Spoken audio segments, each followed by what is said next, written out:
Sahabat Lapo Cabia, ikuti cerita bersambung Manusia Harimau Merantau Lagi. Selamat mendengarkan. Kita makan bersama dulu, kata Nyonya Muhtar.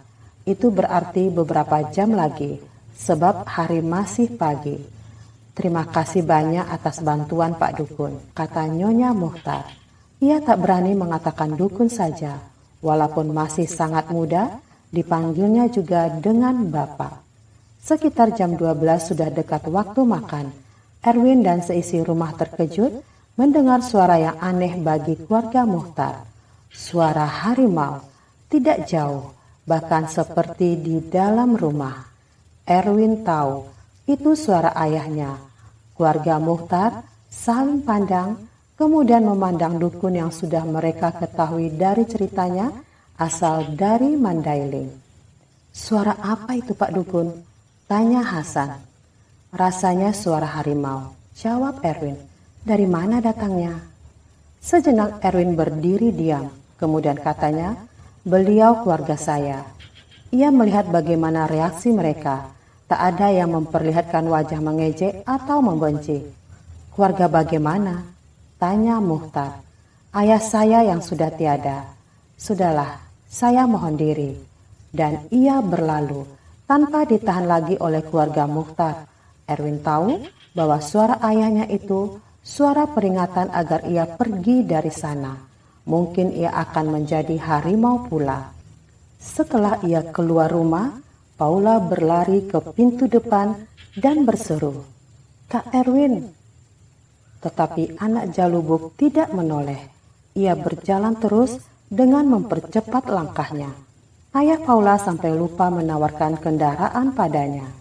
Sebelum memasuki rumah, Erwin merasa badannya mulai dingin dan menggigil. Salah satu isyarat bahwa perubahan pada dirinya akan datang. Begitu dia tiba di dalam, ia mengunci pintu. Sebelum sempat masuk kamar, ia telah jadi setengah harimau. Ya Tuhan, bilakah berakhir penderitaan ini? Keluhnya tanpa sengaja. Rupanya ia merasa tak tahan dengan sifat-sifat yang ada pada dirinya. Kau mengeluh Erwin, kata suara ayahnya. Kau menyesali nasib nak. Ya ayah, aku tak kuat begini, kata Erwin. Tiada kekuatan apapun dapat mengubah nasib kita, kecuali kalau Tuhan berkenan akan berakhirnya penderitaan ini. Jangan kira hanya kau yang menderita. Ada banyak manusia seperti kau, ayahmu, opungmu, dan banyak lagi orang lain. Dan bukan hanya di Tapanuli Selatan. Tetapi aku selalu dikejar ketakutan.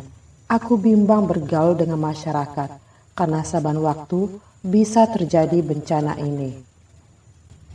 Jangan namakan itu bencana. Itu nasib yang menyimpang dari kebanyakan orang lain. Ataukah kau lebih suka dilahirkan tanpa kaki, tanpa tangan, atau tanpa kaki tangan? Dilahirkan dengan kepala 4 kali kepala normal? Erwin tidak menjawab. Dia bayangkan dirinya dalam keadaan tiada bertangan, tiada berkaki. Jadi tontonan, bahkan ejekan orang yang tak kenal kasihan akan nasib manusia yang cacat tanpa kesalahannya sendiri. Hampir tiap manusia punya penderitaannya. Seorang dengan lainnya tidak sama, kata Jalubuk. Karena Erwin tidak juga memberi reaksi, Jalubuk bertanya, masih kau tampik nasibmu? Tidak ayah, aku terima. Lalu ia menangis terseduh sedan bagaikan anak kecil. Perjalanan hidupmu masih jauh, masih banyak yang akan kau alami, yang pahit dan yang manis. Aku akan menerima apapun yang akan datang ayah, jawab Erwin pasrah. Bagus, tabahkan hatimu, berbuat baik sebanyak mungkin, berbuat jahat jangan. Ayah Erwin pergi, sementara dukun muda itu membayangkan apa yang baru saja terjadi. Melarikan diri ketika hampir tiba waktu makan bersama, suara Paula yang memanggil dari luar pintu. Dan ia melarikan diri karena takut malu kalau sampai berubah wujud di sana. Kepergian Erwin yang mendadak tanpa dapat dicegah menjadi pembicaraan dan tanda tanya bagi keluarga Muchtar. Terlebih-lebih Paula sendiri. Dia bukan hanya heran, tetapi sedih. Entah apa sebabnya. Begitu dia memandang Erwin setelah sembuh, ia merasa suka pada orang muda itu. Dia tidak tahu apa yang menyebabkan. Dia hanya merasa bahwa itu telah menjadi suatu kenyataan. Apa namanya itu? Simpati, senang, ataukah jatuh hati? Muchtar dan istrinya yang sudah lama mengalami berbagai macam peristiwa dan amat mengenal anaknya, mengetahui bahwa Paula mempunyai perasaan khusus terhadap dukun muda yang menyelamatkannya itu. Mereka tidak berkata apapun di antara mereka atau kepada Paula, tetapi di dalam hati Muchtar dan istrinya telah ada suatu keputusan. Anaknya tidak untuk seorang dukun. Betapa hebat pun dukun itu, Paula yang anak orang penting dan kaya raya. Mengapa dia pergi? Tanya Paula. Tak ada di antara keluarganya yang menjawab, sebab tiada seorang pun mengetahui. Di mana rumahnya ayah? Tanya Paula. Tiada jawaban pun dari Hasan yang menjemput Erwin. Tidak ada tanggapan. Mengapa semua orang diam saja? Tanya Paula, mulai tak senang melihat sikap keluarganya. Masakan tiada seorang pun yang mengetahui tempat tinggalnya. Tidak juga ada tanggapan. Kini Paula mulai segit. Tak adakah di antara sebegini banyak orang yang mengetahui rumahnya? Tentu ada yang memanggil dia, bukan? Aku yang memanggilnya, Paula. Jawab Hasan yang paman Paula. Mengapa dia mendadak pergi? Adakah orang yang menyinggung perasaannya? Tanya gadis yang baru sembuh sakit itu. Tidak sayang, jawab ibunya mengurangi kekakuan. Lalu, mengapa dia pergi tergesa-gesa? Mungkin dia ada kepentingan mendadak, hendak menolong orang sakit lain lagi, Paula. Mengapa terlalu diributkan? Kita semua tidak bersalah, kata Muchtar lagi. Kalau begitu, mengapa tidak diantar dengan mobil? Apakah dia terlalu hina untuk menduduki mobil ayah? Paula kesal. Muchtar merasa terpojok. Ayah bilang lagi, mengapa terlalu diributkan? Bukankah usahanya yang telah menyembuhkan diriku? Apakah ia hanya diperlukan untuk itu? Setelah itu masa bodoh. Aku rasa dia bukan orang yang minta bantuan atau jasa, tetapi justru orang yang memberi bantuan. Muchtar merasa terpukul, dan ia serta istrinya kian merasa bahwa Paula telah menaruh hati pada dukun itu.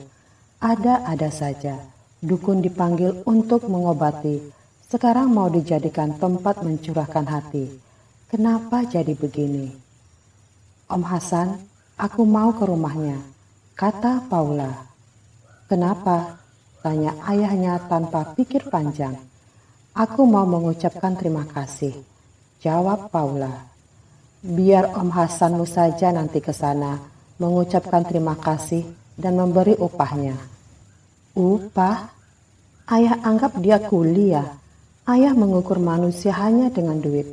Banyak manusia begitu, tetapi kukira tidak semua begitu. Semua orang butuh duit, Paula. Dia jadi dukun pun tentu untuk penghidupannya. Dia telah mengobatimu dan kita membayar jasa-jasanya. Selesai bukan? Paula diam sejenak, kemudian mengajak Hasan menemaninya ke rumah Erwin. Tak usah, kata ibunya, biar ibu nanti yang ke sana. Dia khawatir kalau nanti dukun itu mengguna-gunai anaknya agar jatuh cinta padanya. Tetapi Paula bukan orang yang mudah mengalah. Banyak gadis-gadis yang sedang digoda tidak mau menyerah begitu saja pada larangan siapapun. Muchtar dan istri terdiam. Tahu kalau Paula dikerasi bisa terjadi hal-hal yang tidak menyenangkan. Hasan terpaksa menyertai Paula dengan mobil ke rumah Erwin. Pintu rumah Erwin diketuk oleh Hasan. Tiada jawaban. Bukan dukun itu tak mendengarnya, tetapi dia masih dalam keadaan setengah harimau. Bagaimana ia akan membuka pintu dan menampakkan diri? Tamunya akan terkejut, jatuh pingsan, atau menjerit ketakutan, sehingga para tetangga semua akan mengetahui. Dia rasakan betapa malang nasibnya, tetapi sudah berjanji pada ayahnya bahwa tidak menyesali nasib. Itu suatu penentuan atau nasib yang di luar kekuasaannya untuk mengubah. Tapi tanpa diduga, sesaat kemudian dirinya berubah jadi manusia biasa kembali. Ia ingin tahu siapa gerangan yang datang. Ketika pintu dibuka, ia jadi terkejut melihat Hasan dan Paula. Bala apa lagi akan menimpa dirinya? Dia jadi teringat pada Ivon, istri Hamdani di Surabaya. Apakah Paula ini akan memberi dia problem baru dan akan membuat dia terpaksa melarikan diri pula dari Jakarta? Sebentar kedua tamu dan tuan rumah saling berpandangan, masing-masing dengan jalan pikiran dan tanda tanya yang tak diucapkan. Setelah itu baru Erwin mempersilahkan Hasan dan Paula masuk ke rumah kecilnya yang amat sederhana. Mengapa Kak Erwin tadi lari saja meninggalkan kami? Adakah kesalahan yang tidak kami sadari? Tanya Paula. Tidak ada kesalahan kalian, sahut Erwin. Lupa bahwa biasanya ia menyebut Nona Paula. Tadi saya tiba-tiba teringat bahwa saya harus juga mengunjungi seorang sahabat. Paula dan Hasan jelas melihat bahwa Erwin masih berpeluh-peluh, tetapi sama sekali tidak menduga bahwa ia baru saja melalui saat-saat yang amat mencemaskan hatinya. Ayolah, kita kembali ke rumah Tuan Mukhtar, kata Hasan.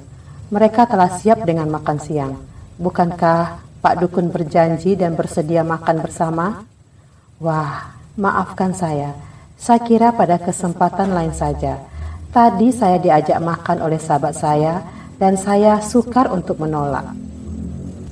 Dalam hati Paula menghitung saat Erwin pergi dan sampai kini belum berapa lama.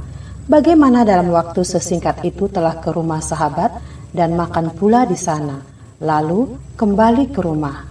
Tetapi kemudian ia pikir mungkin segala-galanya dapat dilakukan oleh seorang dukun yang punya ilmu tersendiri yang kadang-kadang tidak masuk akal. Hasan mendesak agar mau juga turut, walaupun tidak akan makan, tetapi Erwin menolak. Sudahlah, Om Hasan pulang dan beritahu pada ayah dan ibu bahwa Kak Dukun tidak dapat datang. Biar aku di sini dulu ngomong-ngomong dengannya. Aku mau minta jimat, supaya lain kali jangan diduduki setan lagi, kata Paula.